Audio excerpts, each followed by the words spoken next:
அஸ்ஸலாமு அலைக்கும் வரஹ்மத்துல்லாஹி வபரகாத்துஹு. தினமும் ஓர் இறைவசனம். மனிதன் தெளிவான நன்றி கெட்டவன். திருக்குர்ஆன் அஸ்-ஸுஹ்ருஃப் 43வது அத்தியாயம் 15வது வசனம். அன்புள்ள சகோதர சகோதரிகளே, மனித வாழ்க்கைக்கு தேவையான ஏராளமான அருட்கொடைகளை அல்லாஹ் நிறைவாக வழங்கியிருக்கின்றான்.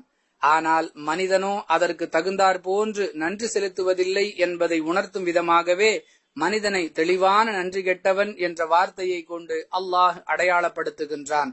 அன்பானவர்களே, அல்லாஹ் வழங்கக்கூடிய வளசாதனங்களுக்காக நாம் நன்றி செலுத்துவதன் மூலமாக அவற்றை அதிகமாக பெற்றுக்கொள்ள முடியும் என்று திருக்குர்ஆன் கூறுகிறது. லயின் ஷக்கரத்தும் ல அஸீதன்னக்கும், நீங்கள் நன்றி செலுத்துங்கள், நாம் அதிகப்படுத்துவோம் என்று அல்லாஹ் கூறுகின்றான். எனவே அல்லாஹ் வழங்கியவற்றிற்காக நாம் நன்றி செலுத்தும் பொழுது அவற்றை இன்னும் அதிகமாக அவன் நமக்கு வழங்குவான் என்பது இவ்வசனம் சொல்லக்கூடிய செய்தி.